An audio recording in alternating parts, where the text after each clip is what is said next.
Scarlett's family living in the area, she and her family had an uncle that lived with them for many years. And actually, when he died, he willed this particular spot of land to Scarlett and her sibling.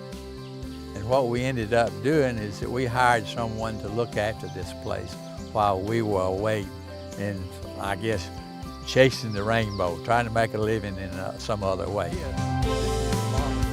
And when I came up here the first time to do something about this particular place, we decided we wanted to put a trailer or some way that we could come up and spend a weekend now and then up here.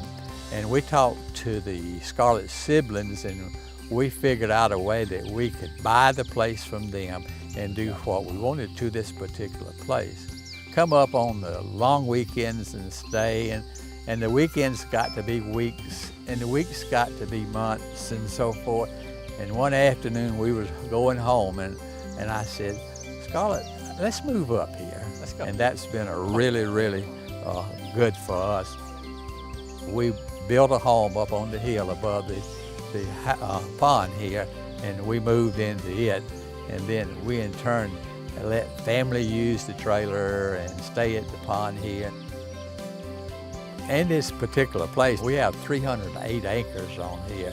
At that 308 acres, we have basically 270, 5, 6, 7, 8 acres with actually trees on it. About half of that 278 acres in loblolly, about half of it in longleaf.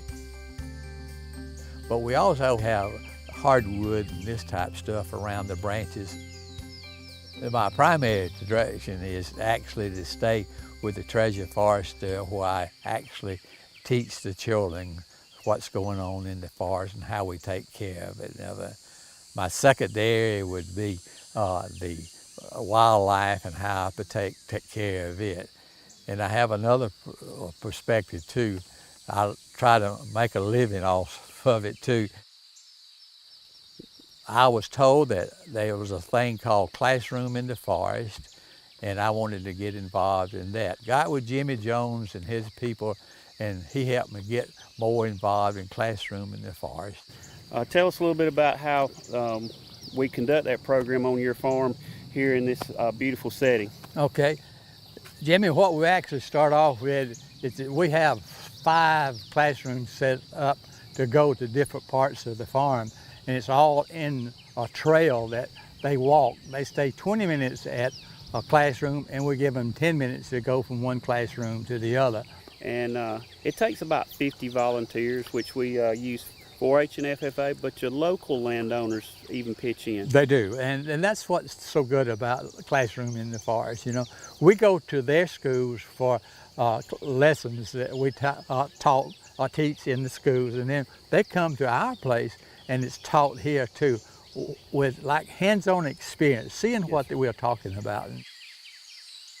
On prescribed burnings, I try to burn different sections. As you go through, you'll see I've got this thing broken up to, I must have somewhere in the neighborhood of 14 or 15 different sections with fire lanes through them, and they'll range anywhere from 10 acres to 30 acres, and I got it all surrounded.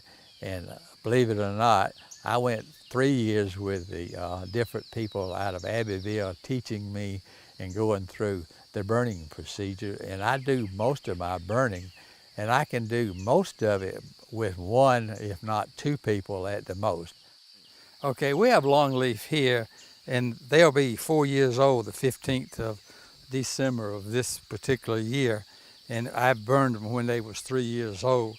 And I was surprised how much they jumped in just a little over, less than a year basically. I burned these sometime the latter part of January of this year. And I'm real pleased with what it turned out to be. This is when I say, look at this short one over here and look at this tall one over here. Both of them look healthy, and I've been told that this has probably hit this water source where this one hasn't and so forth. I like wildlife. We have turkeys and we have quail, we have deer, we have owls. We have a lot of gopher on this place too, matter of fact. Here, I want you to see one of the tortoise holes I have here. This is one of the 41 that we have counted so far on the place here. And we're real pleased with this because I've grown accustomed to them and I see them crawling up and down the roads and this type of stuff. It's real nice to see what they look like and how to do it. Some of them are small, some of them are large, some of them are real big. I would like to see our children or somebody in our family to take it and go further with it so other people can enjoy it too. I would really like to see it used more for a spiritual retreat. We have had some people out here to use it for that, and they realize right away that it's a good place to come and have quiet time with God.